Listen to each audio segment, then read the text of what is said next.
Hello and welcome. అందరికీ నమస్కారం. శ్రీ శ్రీ శ్రీ రాజావారు జూన్ 6న మన ముందుకు రాబోతోంది.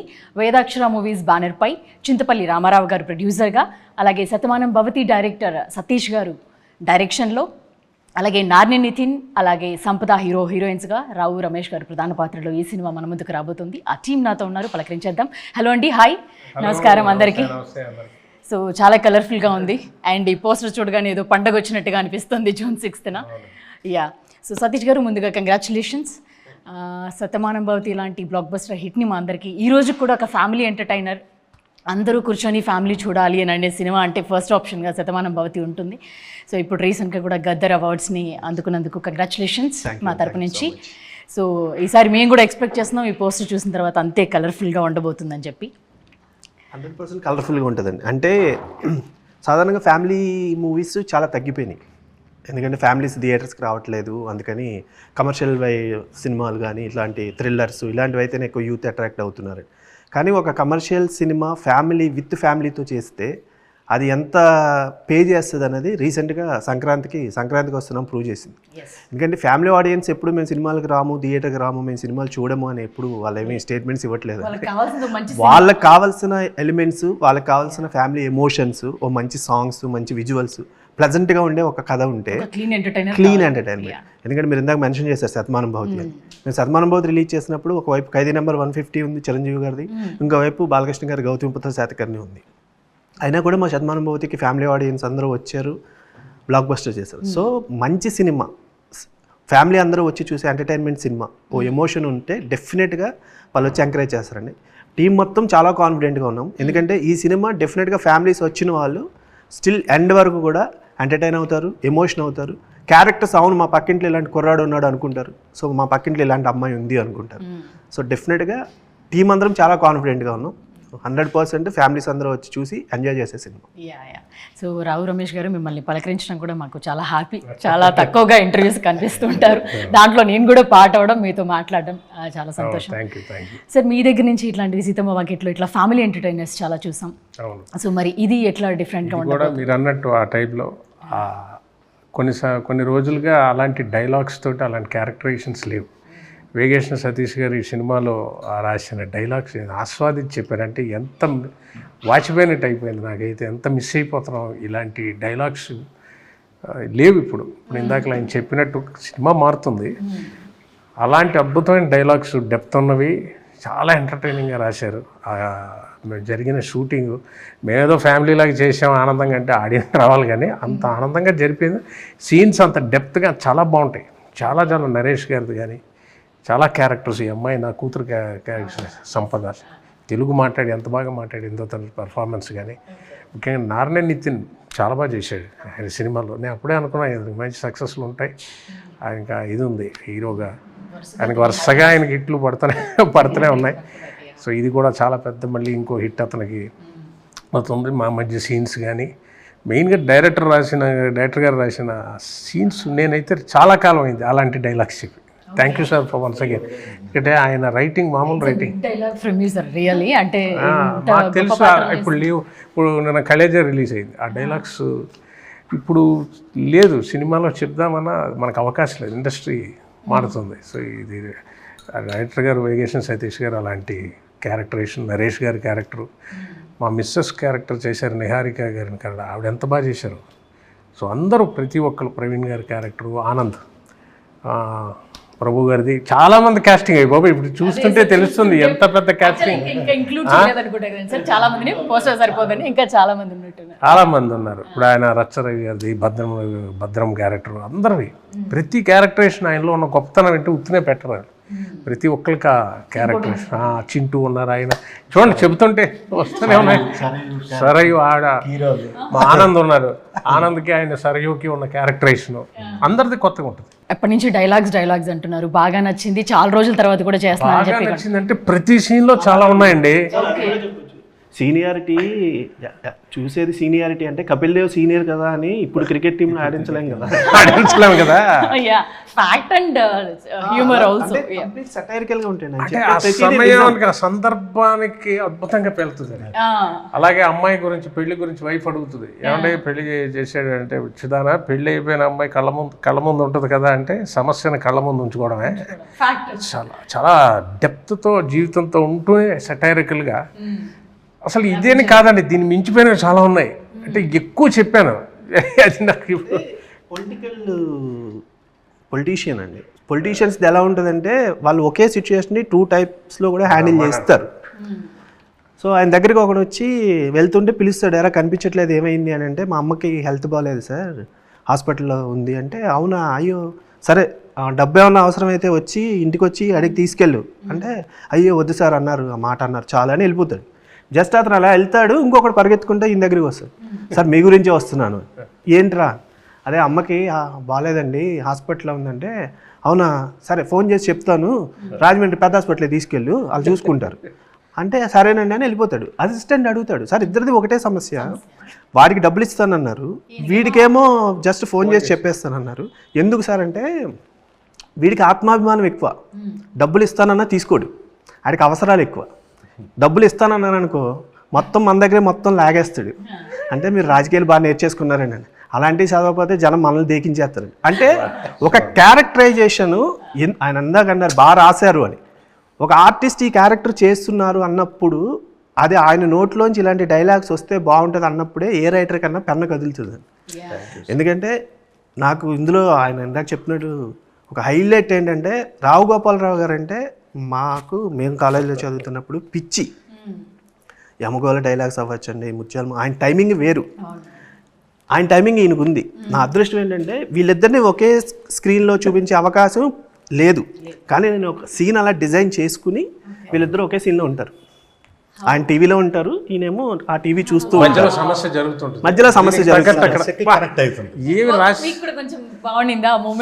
సర్ప్రైజ్ మూమెంట్ అండి. ప్లస్ ఆయన కనెక్ట్ చేసిన, అదే నేను చెప్పాను, చేస్తుంటే కనెక్ట్ చేసిన విధానం అది సిచ్యువేషనల్గా ఉంటుంది. రాయాలని రాసినట్టు ఉండదు సీను, కోరుండి ఒక డైలాగ్ కోసం సీన్ రాయరు ఆయన. ఆ సిచ్యువేషనల్ ఇమిలేటర్ రాయడం అది చాలా మెచ్యూరిటీ నా ఫీలింగ్.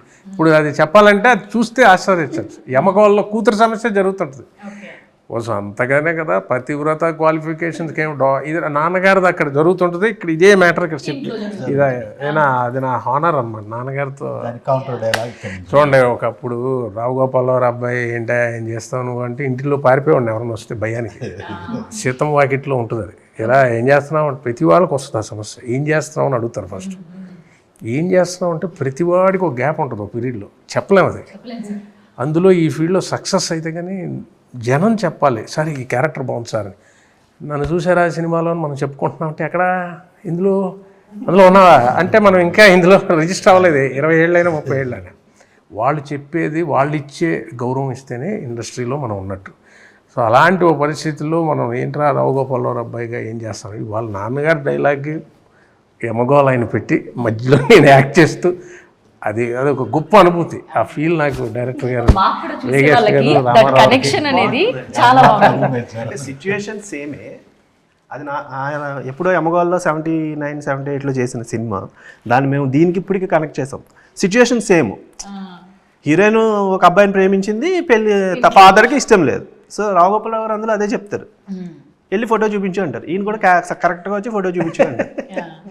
సో ఇక్కడ టీవీ చూస్తూ ఉంటారు, ఆ అమ్మాయి వచ్చి హీరోయిన్ మదర్ వచ్చి అబ్బాయి నచ్చలేదంట అనగానే ఈయన కౌంటర్ పడదు, రావు గోపాలరావు గారు కౌంటర్ పడదు, ఎందుకట అని. దానికి మళ్ళీ హీరోయిన్ మదర్ ఒక డైలాగ్ చెప్తారు. మీరు అనగానే నేను అనుకున్నా ఏ సీజీలో తీసుకొచ్చారా అనుకున్నా, బట్ ఇది చాలా ఐకానిక్ సీన్ కదా. అది అసలు అంటే థియేటర్లో బాగా ఎంజాయ్ చేస్తారండి, దానికి దీనికి కనెక్షన్. ప్లస్ మామూలుగా వేరే ఆర్టిస్ట్ చేస్తే కనెక్ట్ అవ్వడం వేరు, తండ్రి కొడుకులు కదా, సేమ్ టైమింగ్ చెప్పడం కానీ. కానీ అదొక అద్భుతమైన జర్నీ సార్. నేను స్టార్ట్ చేసి అవి చేయడం ఆ సీన్ చేయడం మనం సొంతంగా సంపాదించుకున్న గౌరవం అది. అది ఎప్పుడు వచ్చింది, ఎన్నేళ్ల తర్వాత వచ్చింది. నేను ఇందాక మీరు అన్నట్లు మీ గురించి వచ్చే ముందు చూస్తూ ఉంటే డీటెయిల్స్ అంతా ఫస్ట్ సినిమా అప్పుడు డైలాగ్సే లేకుండా ఒక మూవీలో సైలెంట్గా ఉంటే తర్వాత చాలా కాలం పాటు పాత్రలు రాలేదు అనేసి అది చదువుతూ వచ్చాను అది. సో అక్కడి నుంచి ఈ జర్నీ ఇన్ని వందల పాత్రలు చేసుకుంటా రావడం, ఒక ఐకానిక్ పర్సనాలిటీగా తెలుగు ఇండస్ట్రీలో నిలబడడం అనేది నిజంగా డైరెక్టర్స్ ఇచ్చారు అప్పుడు వాళ్ళ అలాంటి రైటింగ్ అప్పుడు జరిగింది. ఇప్పుడు వేరే ఆయన అన్నట్టు చాలా మారింది కదా సార్, అలా మారిపోయింది. వైలెన్స్ బేస్డ్కి వెళ్ళి అంటే ఇండస్ట్రీ మరి ఇవాళ మార్పు తగ్గట్టు వెళ్ళాలి, అవి దూరం అయిపోతున్నాం వాటికి. సో లక్కీగా నేను ఆ సమయంలో చేయడం జరిగింది, అది అదృష్టంగా భావిస్తున్నాను. మామూలుగా సార్ డైలాగ్స్ అన్నీ కొన్ని సినిమాల్లో ఇంకా పేలుతూనే ఉంటాయి. ఇప్పుడు కూడా సోషల్ మీడియాలో వీడిని ఎవరికైనా చూపించంటారా కొంచెం ఇలాంటివి కానీ ఇట్లాంటివి ఇవి ఖచ్చితంగా అవి కంటిన్యూగా అందరూ వాడుతూనే ఉంటారు.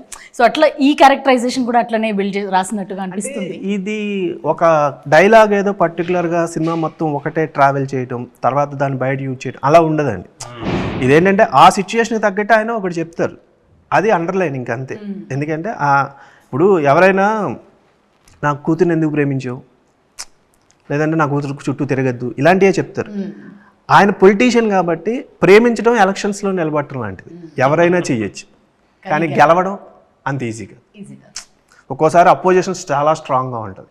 సో ఇదేంటంటే వాడికి ఇండైరెక్ట్గా హీరోకి వార్నింగ్ ఇవ్వడం, plus at the same time ప్రేమని ఎలక్షన్స్ని కలపడం. ఎందుకంటే ప్రేమించిన వాళ్ళందరూ సక్సెస్ అవ్వరు, ఎలక్షన్లో నిలిచిన వాళ్ళందరూ విన్ అవ్వరు. సో ఆయన క్యారెక్టరేషన్ మొత్తం అలాగే ఉంటుందండి. అంటే ఎక్కడైనా సరే చాలా logically very entertaining, it's not serious, very entertaining. అది ఆయన పెన్న తాలూకా బలం. నేను చాలా కాలం మిస్ అయింది చెప్పి, అందుకు ఆస్వాదించి చెప్పాను. డబ్బింగ్ చెబుతూ కూడా అంత ఎంజాయ్ చేసి చెప్పి ప్రతిసారి అరిచేసేవాడు అందులో, సార్ ఏంటి సార్ ఇలాంటి. అది ఇప్పుడు టక్కని చెప్పమంటే కాదు, చూస్తే ఆస్వాదిస్తారు. సో మీకు ఎలా అనిపిస్తుందండి? సో హ్యాట్రిక్ మళ్ళీ హ్యాట్రిక్ కొట్టిన నాని నితీష్ యాడ్ అవుతున్నారు, అలాగే రావు రమేష్ గారు అండ్ నేషనల్ అవార్డు అందుకొని ఇప్పుడు గదర్ ఇంత బ్యూటిఫుల్ టీమ్ జాయిన్ అయ్యింది, మీకు వచ్చింది. సో ఏంటి మీరెంత కాన్ఫిడెంట్గా ఉన్నారు? డెఫినెట్గా, ఎందుకంటే హిట్ ఫార్మాట్లో ఉన్న వాళ్ళు అందరూ ఆల్రెడీ నేషనల్ అవార్డు కొట్టున్నారు.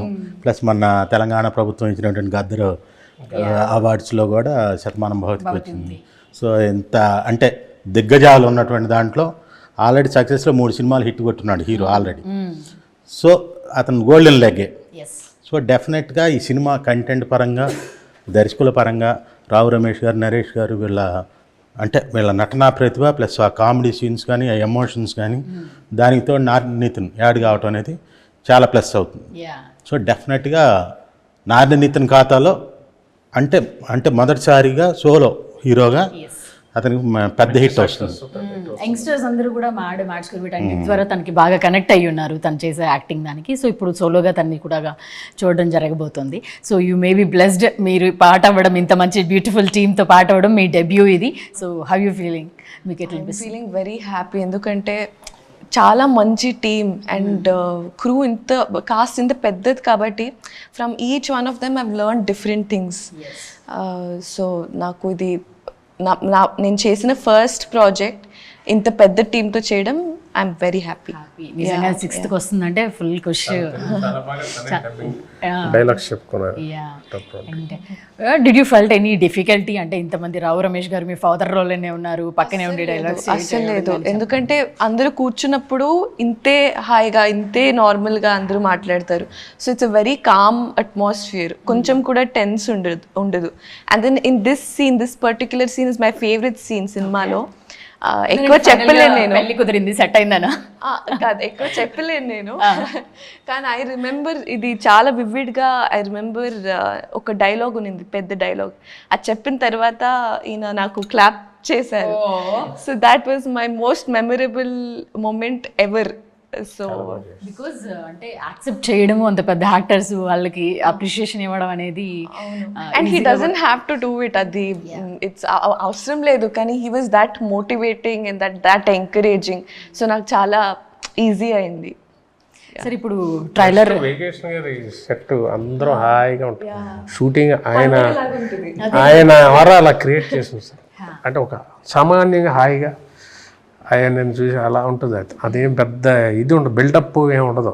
అందరం ఫ్రెండ్లీగా ఉంటాం ఆయన సెట్లో. అందరూ సరదాగా మాట్లాడుకునే ఒక యాంబియన్స్ ఉంటుంది ఆయన సెట్లో. ఆయన పని చేసేస్తుంటారు స్పీడ్గా, చాలా ఫాస్ట్ వర్క్ చాలా స్పీడ్, కానీ మనకి ఏమీ తెలియదు. అదే ఆ ట్రైన్ స్పీడ్గా వెళ్ళిపోతుంటుంది, కానీ లోపల హాయిగా కూర్చొని మన జాలీగా జోకులు వేసుకుని నవ్వుకుంటున్నట్టు ఉంటుంది, కానీ చాలా వర్క్ అయిపోద్ది. చాలా బాగుంటుంది ఆయనతో పనిచేయడం. సార్ మీకు అంటే ఇట్లాంటి ఫ్యామిలీ ఎంటర్టైనర్స్ని, లేకపోతే ఒక ఫ్యామిలీ మేమందరం కూడా వచ్చి మొత్తం అంత ఫ్యామిలీని చూడడం, లేకపోతే అనుభూతిని పొందడం, మీకు అలా చూపించడమే చాలా వరకు అలా ఇష్టమా? అలాంటి కైండ్ ఆఫ్ మూవీసే మీకు ఇష్టమా? అంటే యాజ్ ఎ రైటర్ డైరెక్టర్ అన్నీ ఉంటాయండి, అన్నీ చేయాలని ఉంటుంది. ఇండస్ట్రీలో ఉన్న ఒక ప్లస్ మైనస్ ఏంటంటే మనం ఒక విధంగా సక్సెస్ అవుతాం. సక్సెస్ అయినప్పుడు మనకు ఒక బ్రాండ్ వేస్తారు, ఇది బాగా తీస్తాడు అని. నేను రైటర్గా ఉన్నప్పుడు ఈవి గారి దగ్గర కామెడీ తొట్టి గ్యాంగ్ కబడ్డీ చేశాక సతీష్ కామెడీ రాస్తాడని ఓన్లీ కామెడీ రైటర్స్ అన్నారు. శతమానుభూతి తీసాక ఇంత ఏంటి కామెడీ రాశాను, శతమానుభూతి తీసావా అన్నారు. శతమానుభూతి తర్వాత ఫ్యామిలీ అన్నారు. సో ఇప్పుడు రేపొద్దున ఒక కమర్షియల్ సినిమా చేశాను అనుకోండి, ఓకే మళ్ళీ కమర్షియల్ వైపు షిఫ్ట్ అవుతాయి. బట్ కానీ బేసిక్గా మీరు అడిగిన దాంట్లో నాకు ఇష్టమా అంటే ఇష్టమండి. ఎందుకంటే ఇప్పుడున్న సొసైటీలో ఒకప్పుడు ఉమ్మడి కుటుంబాలు ఉన్నాయి, తర్వాత ఉమ్మడి కుటుంబాలు విడిపోయినాయి. ఇప్పుడు చివరికి పేరెంట్స్ దగ్గర కూడా ఉండట్లా, పెళ్ళయింది అంటే సెపరేట్, అంటే ఇద్దరే. సో అట్లీస్ట్ ఇలాంటి ఒక సినిమా చూసినప్పుడు ఓకే ఒక ఫ్యామిలీ ఇలా కలిసి ఉంటే బాగుంటుందేమో, ఒక ఎమోషన్ షేర్ చేసుకోవడానికి బాగుంటుందేమో అనిపిస్తుంది. ఎందుకంటే ప్రజెంట్ సొసైటీలో ప్రాబ్లమ్స్ ఎందుకు ఎక్కువ అవుతుందండి, మీకు షేర్ చేసుకోవడానికి ఒక పర్సన్ ఉండట్లా. మీరు ఇంటికి వచ్చేసరికి ఒక మదరు, ఒక అత్తయ్యో, పెద్దమ్మో, నాన్నమ్మ ఎవరో ఉంటే ఆ ప్రాబ్లం ఇంతకుముందు చెప్పుకునేవారు. ఎందుకు అలా డల్గా ఉన్నావు అంటే, లేదు పెద్దమ్మ ఇది అయింది, లేదా అమ్మమ్మ ఇలా అయింది ఏదో. ఇప్పుడు ఇంటికి వస్తే చెప్పుకోవడానికి ఎవరు లేరు. మీరు మహా అయితే మొబైల్లో ఎవరితోనైనా నా ప్రాబ్లం ఏదని షేర్ చేసుకోవాలి, ఎవరితో షేర్ చేసుకుంటారో తెలియదు. సో అట్లీస్ట్ 2.5 hours నా సినిమాకి వచ్చిన వాళ్ళందరూ ఆ ఫ్యామిలీ, ఆ ఎమోషన్స్ చూసి చిన్న హ్యాపీగా ఫీల్ అవ్వాలి అనేది ఒక నాకున్న స్వార్థం.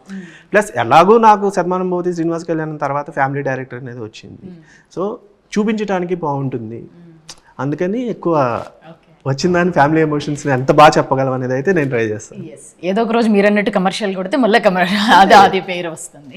సో సార్ అంటే ఈ సినిమాలో ఆ స్మోకింగ్ కంటిన్యూస్గా అదొక దాని గురించి ఒక డైలాగ్ కూడా ఉంటుంది, గాజులు అమ్ముకోవడం అది అని చెప్పి కూడా యాడ్ చేశారు. ఎకరాలు అమ్ముకోవాల్సి వస్తుంది, గాజులు అమ్ముకోవాల్సి వస్తుంది అని చైన్ స్మోకర్గా కూడా నాన్ను నితీష్ కనిపిస్తున్నారు రాజావారు. సో ఏంటంటే దీంట్లో ఒక మెసేజ్ ఉండబోతుందా, లేకపోతే జస్ట్ అందరు యంగ్స్టర్స్ ఇప్పుడు ఉన్నట్లు స్మోకింగ్ లేకపోతే ఏదో హ్యాబిట్ ఏదైనా సరే అలవాటుగా ఉన్నంత వరకు బాగానే ఉంటుంది, వ్యసనం అయితేనే ప్రాబ్లం. సో ఇప్పుడున్న చాలామంది ఏంటంటే ఏదైనా అలవాటు చేసేసుకుంటున్నారు, దాని నుంచి వ్యసనానికి వెళ్ళిపోతున్నారు తప్ప దాని నుంచి బ్యాక్కి రావట్లేదు. సో లైఫ్ చాలా ఉంది యూత్కి. ఇప్పుడు ఒక 60-50s తర్వాత ఎవరైనా అలవాటు చేసుకున్నారు అనుకోండి, వాడికి ఉండే లైఫ్ స్పాన్ 10-15 ఏళ్ళు ఉంటుంది.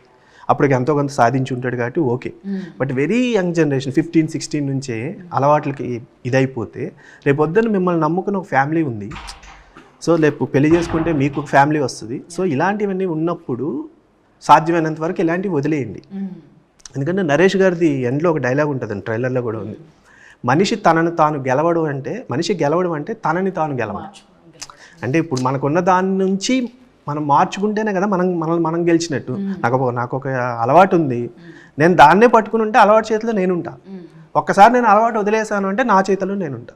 సో మీ చేతిలో మీరుంటారా, అలవాటు చేతిలో మీరుంటారా, అది తెలుసుకోండి అని చెప్పేది. అలాగని ఇదేదో మొత్తం స్పీచ్లు పట్టుకుని సిగరెట్లు మానేయండి అది కాదండి. ఎంటర్టైనింగ్గా చెప్తూ ఎమోషన్ తెలియజేసేలా.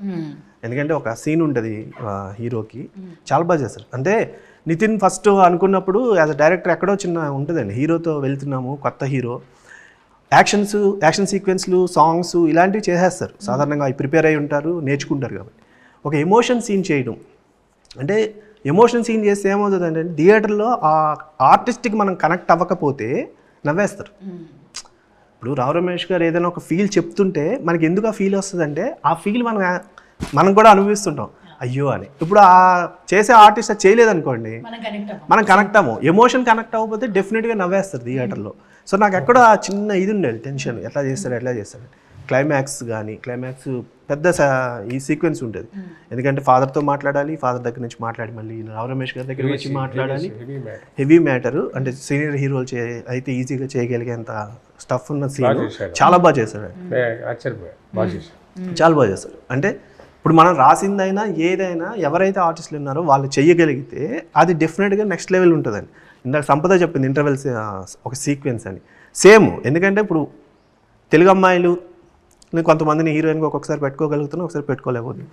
ఈ అమ్మాయిని పెట్టుకున్న తర్వాత నా టెన్షన్ మిగతా సినిమాలో లాగా జస్ట్ వచ్చి సాంగ్ ముందు హీరో దగ్గరికి కలిసింది, హీరో హీరోయిన్ ఇద్దరు చూసుకున్నారు, ఇమాజినేషన్లో సాంగ్ సెటప్ స్క్రిప్ట్ కాదు, వెళ్ళిపోయింది. ఇది ఆ స్క్రిప్ట్ కాదు. వెరీ బిగినింగ్ నుంచి హీరోయిన్కి చాలా ఇంపార్టెంట్ క్యారెక్టర్ ఉంటుంది, హీరోయిన్ మార్చాలని ట్రై చేస్తుంది. అలాగే ఫాదర్కి ఏదైనా వస్తే, ఫాదర్తో ఇష్యూ వస్తే మాట్లాడగలుగుతుంది ధైర్యంగా, ఇండిపెండెంట్ ఉన్న జాబ్ చేస్తుంటుంది. సో ఇంటర్వెల్కి అది సేమ్ క్లైమాక్స్ ఎలా అయితే నితిన్కి ఒక పెద్ద ఇదో అలాగే ఈ అమ్మాయికి. సో తను చాలా బాగా చేస్తుంది, నరేష్ గారు. ఇంకా మిగతా ఆర్టిస్టులు ఏం చెప్పట్లేదు, అందరూ ప్రూవ్డ్ కదా. సో సార్ ఈ సినిమాలో అదే ఒక మంచి లవ్ స్టోరీ కనిపిస్తుంది, బ్యూటిఫుల్ లవ్ స్టోరీ కనిపిస్తుంది. అండ్ అలాగే నితిన్ కూడా ఇంతవరకు ఇంత యాక్షన్ దాంట్లో కూడా మనకి కనిపించలేదు. అంటే ట్రైలర్లో చూసిన ఫైట్స్ కానీ, యాక్షన్ కానీ, దాని బ్యాక్గ్రౌండ్ స్కోర్ కానీ చాలా బాగా అనిపించాయి మాకు. సో ఈ సినిమా ఒక లవ్ స్టోరీయా, లేకపోతే ఒక ఫ్యామిలీ ఎంటర్టైనరా, ఇంకొకటి ఏంటి, ఒక యాక్షనా ఏంటి? ఇది కంప్లీట్ మన తెలుగు ఫుడ్ అండి, అన్నీ ఉంటాయి. ఓకే, అంటే యాక్షన్ కూడా ఏదో యాక్షన్ ఉండాలి కాబట్టి యాక్షన్ అలా ఉండదు. 2 యాక్షన్ సీక్వెన్స్లు ఉంటాయి, 2 కూడా అద్భుతంగా ఉంటాయి. సో లవ్ స్టోరీ ఎంతవరకు అవసరమో అంతవరకు ఉంటుంది. ఒక జర్నీ, ఒక విలేజ్లో ఉండే ఒక సిగరెట్ అలవాటు ఉన్న ఒక కుర్రాడు తనను తాను ఎలా మార్చుకున్నాడనే ఒక జర్నీ. ఈ జర్నీలో తనకి ఫ్రెండ్స్ వైపు నుంచి ఎలాంటి సపోర్ట్ వచ్చింది, సో ఆపోజిట్లో ఉన్న వాళ్ళు ఎలాంటి హర్డిల్స్ క్రియేట్ చేశారు. సో అట్లా స్మూత్గా ఉండే ఒక స్టోరీ. పర్టికులర్గా ఇది లవ్ స్టోరీ కాబట్టి లవ్ స్టోరీలో యాక్షన్ ఉండాలను, లేదా యాక్షన్ ఉంటే మాస్ ఆడియన్స్ అలా కాదు. సో ప్రతిదానికి ఒక లింక్ ఉంది. సో అట్లా డిజైన్ చేసిన స్క్రిప్ట్. సపోజ్ మీకు ఈ టీం అందరితో కూడా జాయిన్ అవ్వడం, వర్కింగ్ ఎక్స్పీరియన్స్ కానీ ఎట్లా అనిపించింది, ఏంటి? లైక్ ఐ టోల్డ్ యూ, పండగ రోజు చాలా మంది ఉండేవారు. So 1 it's a learning experience, and 2 ఎలా అంటే సార్ చెప్పినట్టు ఇట్ వాజ్ లైక్ కూర్చొని అందరూ మాట్లాడుకుంటున్నాం అలానే ఉండేది, కానీ a lot of work would have happened ఆ గ్యాప్ లోనే. ఎలా ఇప్పుడు కూడా తెలియదు నాకు. సో అలానే ఉండేది. ఇట్ వాజ్ అంటే ఇట్ వాజ్ నాయిసీ సెట్ అన్నమాట, చాలా మంది ఉండేవారు. It was like that. Yeah, sweet noise. సరే వాళ్ళు అంటే you want to create that kind of ambience to the artist, by that వాళ్ళు మంచిగా బాగా అనేదా, లేకపోతే ఎలా? లేదండి, బేసిక్గా ఏమవుతుందంటే అండి, ఇప్పుడు మీరు యాంకర్, మీరు మమ్మల్ని క్వశ్చన్స్ చేస్తున్నారు. మీరు ఇంటి దగ్గర నుంచి బయలుదేరినప్పుడు లేదు కిందకు వచ్చినప్పుడు ఎందుకు లేట్గా వచ్చారనో ఏదైనా అన్నాం అనుకోండి, మీకు అది లోపల ఉంటుంది, అది మీ ఫేస్లో తెలుస్తుంటుంది. సో ఇప్పుడు మిమ్మల్ని షూట్ చేసిన కెమెరామెన్ కెమెరా బ్యాక్ ఉన్నారు. సో ఆయనకి సేమ్ క్వశ్చన్ మేము వేసినా, ఆయనకి ఆ ఇరిటేషన్ ఉన్నా, ఆయనకి ఆ ఫేస్లో అది ఉన్నా మనకు కనబడదు, ఎందుకు ఆయన బిహైండ్ ద కెమెరా ఉన్నారు. ఆర్టిస్ట్ అనేవారు ఆన్ స్క్రీన్ కనిపిస్తూ ఉంటారు.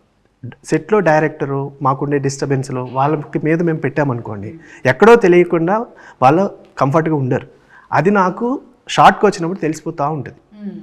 అందుకని నా సెట్లో ఎప్పుడు అరుపులు గోల ఏమి ఉండదు. 1, 2 నావన్నీ అవుట్డోర్లోనే ఎక్కువ షూట్ చేస్తాం. అవుట్డోర్లో ఉండే అడ్వాంటేజ్ ఏంటంటే అండి, కమర్షియల్గా ప్రొడక్షన్ సైడ్ ప్రొడ్యూసర్ గారికి ఏమవుతుందంటే అందరూ అక్కడే ఉంటాం కాబట్టి మార్నింగ్ 7-7:30 కల్లా మేము అసెంబ్లీ అయ్యి షార్ట్ తీయగలుగుతాం. అదే మీకు ఇక్కడ సిటీలో ఉందనుకోండి, అందరూ వచ్చేసరికి టైం పడుతుంది. అది ప్రొడక్షన్ సైడ్ కాస్ట్ పెరగడానికి రీజన్ అవుతుంది. 2 ఆర్టిస్టుల కంఫర్ట్ ఎలా ఉంటుందంటే, ఇప్పుడు ఇక్కడ ప్యాకప్ చెప్పామనుకోండి, ఎవరి ఇంటికి వాళ్ళు వెళ్ళిపోతారు. ఇప్పుడు రావు రమేష్ గారు మేము అందరం ఒకే షాట్ ఉండేవాళ్ళం ప్యాకప్ అయిన తర్వాత కూడా. సో ఈవినింగ్ మళ్ళీ కలుస్తూ ఉండేవాళ్ళు, మార్నింగ్ జరిగిన షూట్ గురించి మాట్లాడుకుంటూ ఉండేవాళ్ళు. సో మళ్ళీ మార్నింగ్ అదే అంటే ఒక 30-40 డేస్ ఒక చోట అందరూ ఉంటే తెలియకుండా అందరి మధ్యన ఒక ఎఫెక్షన్ ఉంటుంది, బాండింగ్ పెరుగుతుంది. ఆ బాండింగే నాకు సెట్లో ఉండేది కనిపిస్తుంది. అందుకని వాళ్ళు ఏంటి షార్ట్ అయిపోయింది, ఉండదు. షార్ట్ ఓకే అంటే ఎవరికాళ్ళు క్యారవాన్కి వెళ్ళేవారు కదా, ఎందుకంటే అందరూ అక్కడే అలవాటు కాబట్టి కూర్చొని మాట్లాడుకుంటూ ఉండేవారు. నాకు అదే అట్మాస్ఫియర్ చెప్పినట్టు. అలాగే అక్కడ వీళ్ళ ఊరు పక్కనే మన అజయ్ భూపతి గారి ఊరు ఆత్రేయ, ఆయన వచ్చి RX 100 అందరినీ మొత్తం యూనిట్ని డిన్నర్కి అద్భుతమైన డిన్నర్ పెట్టి, ఇంకా ఆతిథ్యం ఎలా ఉంటుందండి రాజులది చెప్పక్కర్లేదు కదా. వాళ్ళు ఇంకా ఆ రోజు అందరం యూనిట్ అందరూ వెళ్ళి సరదాగా, అదొక మంచి అనుభూతి అండి. శ్రీ రాజా గారు చాలా మంచి. మీకు ఇంకోటి, మీరు ఆయన డైరెక్టర్ గారు చెప్పినట్టు యాక్షన్ ఫిల్మ్స్ ఈ పెద్ద హీరో పిక్చర్స్లో ఇవాళ పాన్ ఇండియా అని అయింది, అందరూ వేరే యాక్టర్స్ ఉంటారు, బికాజ్ వెళ్ళేది మెయిన్ హీరో కోసం వెళ్తారు. బట్ మొన్న కోర్టు చూశారు మీరు, అది ఇప్పుడు అలాంటివి చెప్పాలంటే మీడియం స్కేలు, చిన్న సినిమాలు, మీడియం ఆథెంటిక్గా చెప్తేనే, అంటే మనకు భాష ఎక్స్ప్రెషన్ వచ్చిన వాళ్ళు చేస్తేనే వాడతాయి. మీరు అలాంటి పిక్చర్స్లో పాన్ ఇండియా లాంటిది లోపల పెడితే ఆడవండి. అది హీరో వల్ల ఏమి జరిగినా భరిస్తారు. బట్ ఇలాంటి వాటికి ఇప్పుడు ఈ సినిమా వీళ్ళు తెలుగు ఆథెంటిక్గా తీస్తేనే ఇమోషన్ వెళ్తుంది. రాసిన డైరెక్టర్స్ రాసిన ప్రతి భావం కానీ అలాగే ఈ పిక్చర్ ఉంటుంది. ప్రతి డైలాగ్ అంత ఎంటర్టైనింగ్గా ఉంటుందో ఆస్వాదిస్తారు. నరేష్ గారిది మా సీన్స్ చిన్న చిన్నవి జరిగేవి చాలా బాగా రాశారు ఆయన. అది అనుభవం ఉంటే కానీ మనకి ఆ ఊర్లోకి తీసుకెళ్ళిపోతారు మొత్తం కూర్చున్న ఆడియన్స్ని. ఎక్కడ సార్ వేరేట్లోకి ఎక్కడ sir shooting? Atreyapuram. Okay okay okay. So నిజంగా నా ట్రైలర్ చూసినప్పుడు కానీ ఆ పల్లెటూరులోకి వెళ్ళిన ఫీలింగ్ వచ్చింది. ఆ అనుభూతిని కూడా ఖచ్చితంగా ఇంతమంది అందరితో కలిసి చూడడం అనేది మాకు కూడా మీరు అన్నట్లు మా వాళ్ళందరినీ కలవడము లేకపోతే ఒక మంచి సినిమాని చూసామన్న అనుభూతితో మేము అందరం కూడా ఖచ్చితంగా బయటకు వస్తాం.